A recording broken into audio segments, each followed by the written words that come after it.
What is the greatest question ever posed in the history of science? Why are we here? What is the universe made of? Is there any life beyond Earth?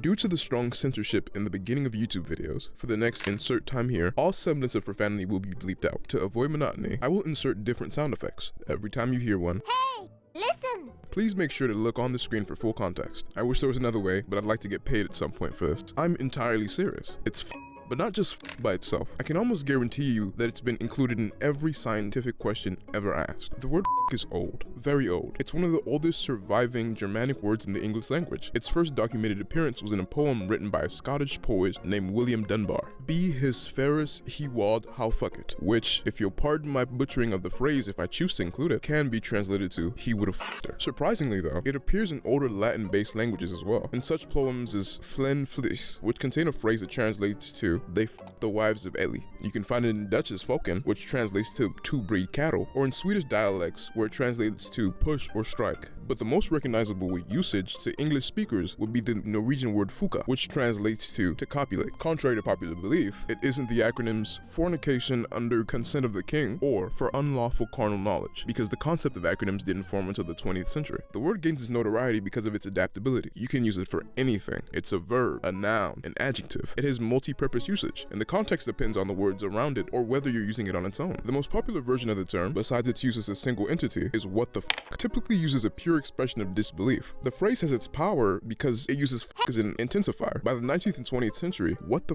f*** had become an expression of shock, confusion, and violated expectations, and those reactions are the basis of science.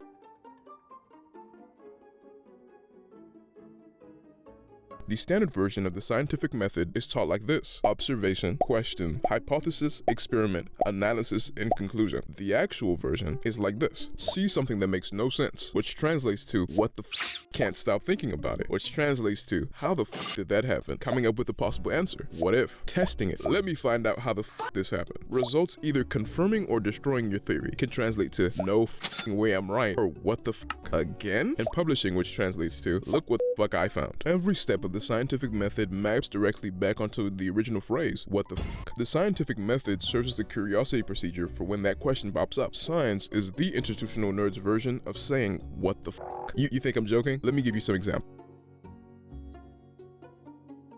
Alexander Fleming went on vacation from his job as a bacteriologist at St. Mary's Hospital in London. There, he was studying Staphylococcus, a bacteria responsible for sore throats and skin infections. As many scientists often are, he was messy. Instead of properly putting them away, he left them stacked on his desk outside an incubator. When he returned, one of them had mold growing on it with a ring of dead bacteria around the mold. What the f is the mold doing to the bacteria? Was one of the first questions that hit him when he came back. He almost threw it away. His first thought was to clean the dish and move on, but he looked closer. The mold, called Penicillium notatum, was producing something that killed the bacteria around it. He discovered penicillin, the first antibiotic. The discovery, coming from a messy scientist forgetting to clean up his desk before going on vacation, has gone on to save 200 million lives and counting. The what the f came first. The Nobel came in 1945. One of the places I want to cross off my bucket list to visit is Bell Labs. It's the home of some of the coolest inventions in computer science, the C and C++ programming languages, the Unix operating system. Arnold Panzias and Robert Wilson were radio astronomers at Bell Labs in the 60s who were trying to build a super sensitive antenna to detect radio signals from space. They were running into a slight snag though. No matter what they did, there was this persistent low hiss. They checked everything. They recalibrated the antenna, checked and double checked all of the equipment. They were so thorough, they found pigeon droppings inside the horn antenna, and when they cleaned it out, the noise was still there. So they found the pigeons again, rounded them up, and moved them, and the noise was still there.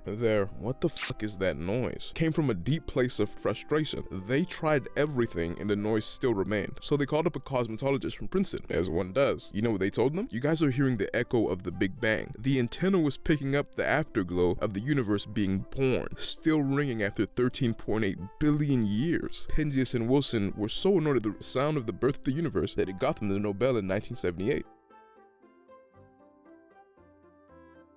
Do you know what the X in X-ray stands for? Nothing. Many people don't know it's the actual variable X. In layman's terms, it means unknown ray. Wilhelm Röntgen was experimenting with a vacuum of tubes that shoots electrons. In his darkened lab, he noticed a screen glowing across the room, even though the electrons shooting out of the vacuum tubes shouldn't be able to reach it. What the fuck is making the screen glow? That question ate him up. He spent weeks in his laboratory, barely eating and sleeping, trying to understand what he was seeing. In a moment of desperation, he decided to do what every scientist in this situation would do if they were at their end of the rope. He put his hand between the tube and the photographic plate and he saw his bones. He discovered a form of electromagnetic radiation that passes through soft tissue but not bone. He effectively invented medical imaging by accident. From all those sleepless nights and hungry days, he got the first Nobel Prize in physics in 1901.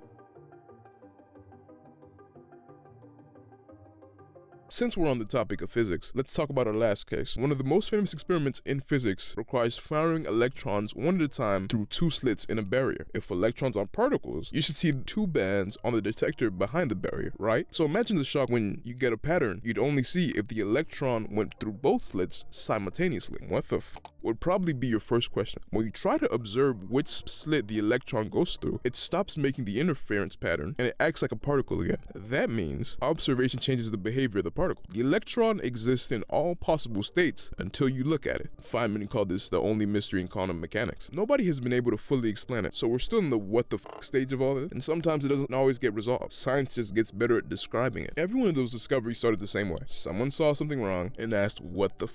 Instead of moving on and accepting the result, they sat there and questioned the outcomes. That's the engine of the entire scientific process. Not the labs, not funding, not equipment, not titles. It's the willingness to look at something that doesn't make sense and be stubborn enough to keep looking at it. What the fuck is not irreverent? It's the most scientifically productive question a human being can ask, because it only gets asked when your model of reality breaks. That's how we learn and grow as people, as a species. Everything we know now, every textbook, every cure, every satellite, every phone traces back to the same moment someone looked at something impossible and asked what the f. So, if you ever looked at something and asked what the f, just know you have more in common with a scientist than you think. Thanks for watching, like and subscribe and do all those cool things. Yeah, this was one of my first attempts at just like and subscribe to, you know. This was one of my first attempts at a sort of educational video to practice my teaching skills when I get there. Let me know what you think. If it was good or not, who knows? Yeah, thank you.